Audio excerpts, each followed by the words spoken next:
Praise the Lord.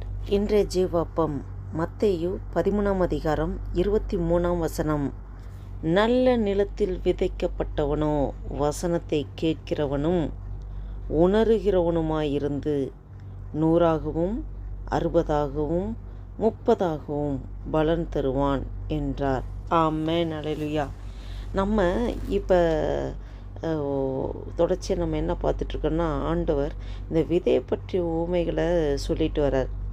இதில் நம்ம ஆண்டவர் அறிஞ்ச பிள்ளைகளுக்காக தான் இந்த ஊமை காரியங்கள், அதாவது விதைக்கிறவனோட ஊமை காரியங்களை சொல்கிறார்.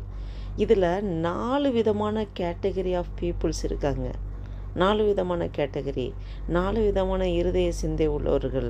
அதற்காக தான் ஆண்டவர் சொல்கிறார். இதில் 3 விதமான கேட்டகரியில் உள்ளவங்க கனி தர மாட்டாங்க. இதில் ஒரு கேட்டகரியில் உள்ளவங்க தான் கனி தருவாங்க. 3 விதமான கேட்டகரி உள்ளவங்க அவங்க கனி தர மாட்டாங்க அப்படின்னு சொல்லி ஆண்டவர் சொல்கிறார். இதில் 3 விதமான கேட்டகரி எல்லாமே நாம் இதுக்கு முன்னாடி உள்ள நாட்கள் பார்த்தோம்.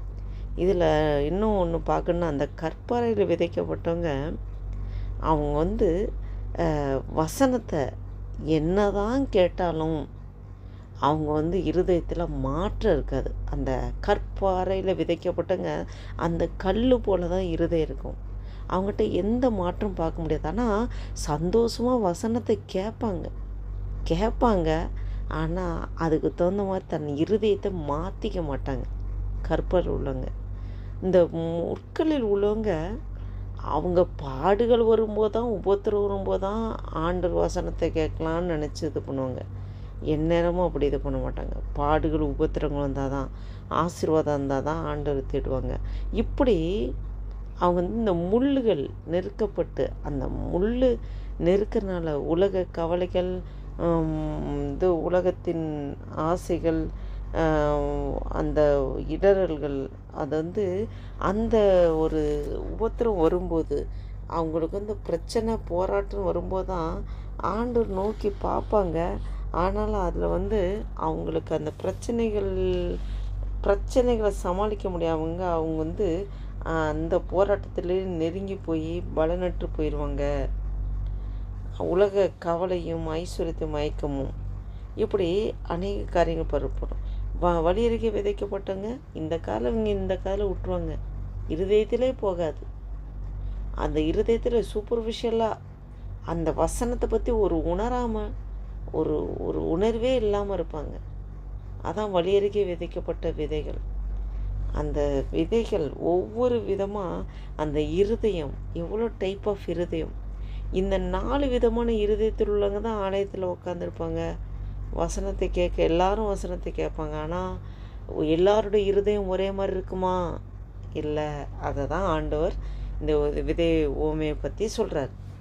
இன்றைக்கி நம்ம பார்க்குறோம், நல்ல நிலத்தில் விதைக்கப்பட்டவனோ வசனத்தை கேட்கிறவனும் உணர்கிறவனுமா இருந்து, ஆண்டவரே பலிபீடத்திலிருந்து மெசேஜ் யார் கொடுத்தாலும் சரி, ஆண்டவரே பரிசுத்த ஆவியானவர் என்னோடு இடைப்படுகிறீர், ஆண்டவரே விருத்த செய்யப்பட்ட இருதயமாக எங்கள் இருதயத்தை நீங்கள் சுத்திகரித்திருக்கிற ஆண்டவரே, இந்த வசனம் எனக்குரியது ஐயா, ஆண்டவரே நீர் எனக்கு கிட்ட பேசுகிறீங்க.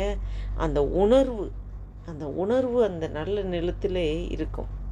அதோட அந்த உணர்வு அடைந்தவன் அந்த வசனத்தின்படி செய்யணும்னு நினைக்க ஆரம்பிப்பான். அப்போ வசனத்தின்படி செய்ய நினைக்கும்போது 100ஆகவும் 60ஆகவும் 30ஆகவும் பலன் கொடுக்கும். இது என்னது? 100ஆகவும் 60ஆகவும் 30ஆகவும் பலன் தருவான். இது என்ன? ஏன் 100 மட்டும் சொல்லக்கூடாது? ஏன் 60 30லாம் சொல்கிறாங்கன்னு பார்த்தா, இதோட ஆழங்கள் என்னன்னு சொல்லட்டுங்களா?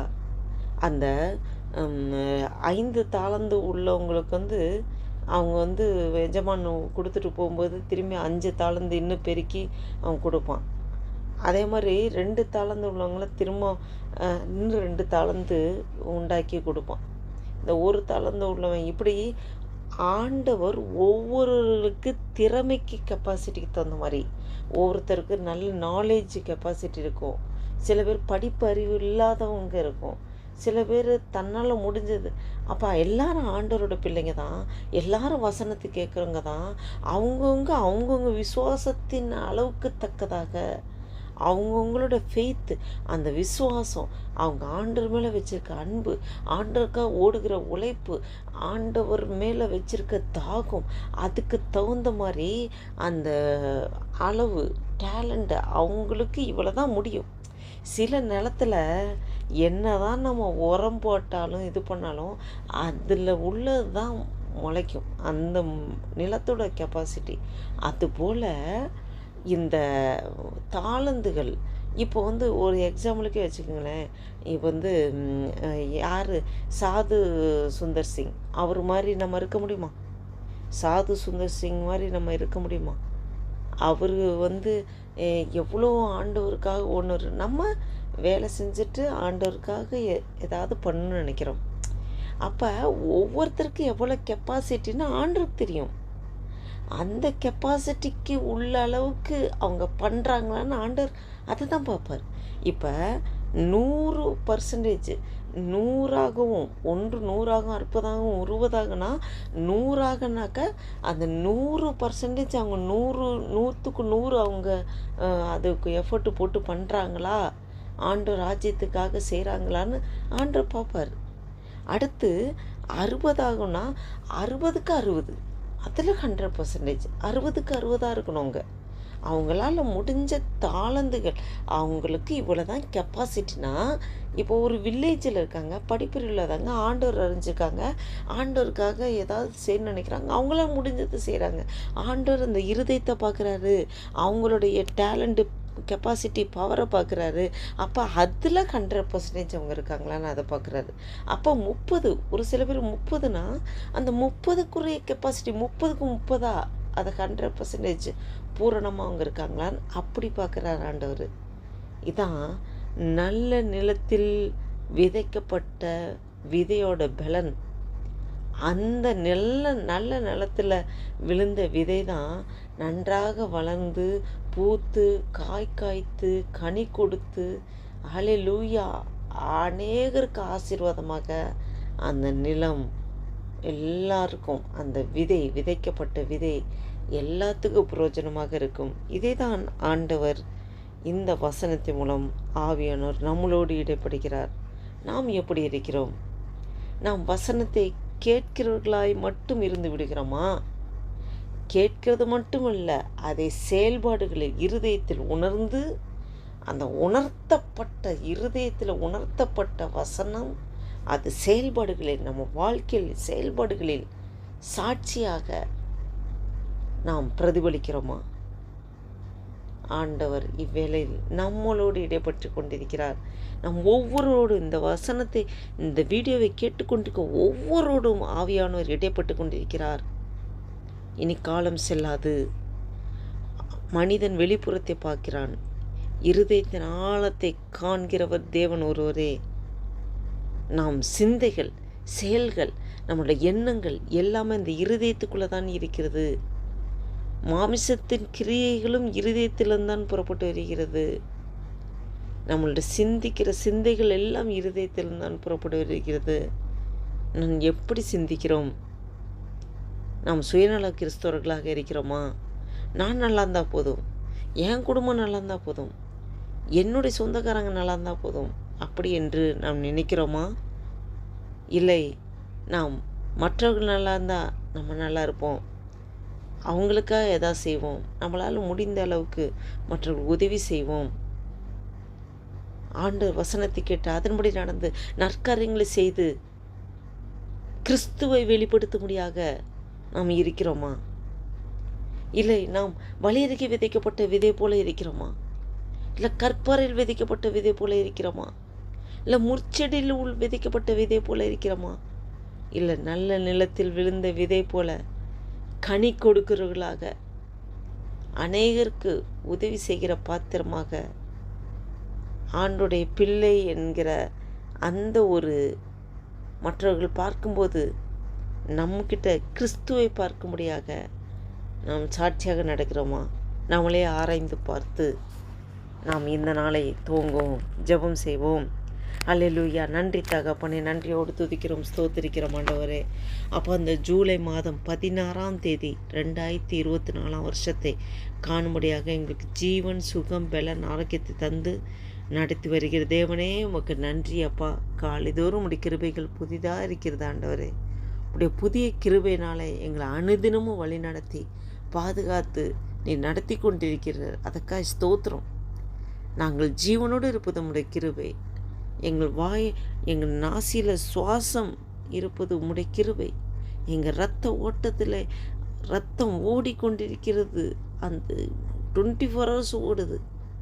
அதை நிறுத்தாதபடி ஓட வைப்பது உம்முடைய கிருபை. எங்கள் ஹார்ட் பீட்டு இருதய துடிப்பு எந்நேரமும் துடித்து கொண்டிருக்கிறது. அந்த துடிப்பை நின்று விடாதபடி துடிக்க வைப்பது நீர்தான் ஆண்டவரே. நீ எவ்வளோ அநாதி ஞானமாய் எங்களை படைத்திருக்கிறேன். இந்த காலை வேலைக்காக நன்றி செலுத்துகிறோம் ஐயா. ஆண்டவரே, இந்த வேத வசனத்தின்படி அப்பா விதைக்கிறவன் பற்றிய ஓமைகளை அப்பா இந்த 2-3 நாளாக நாங்கள் பார்த்தோம் ஆண்டவரே.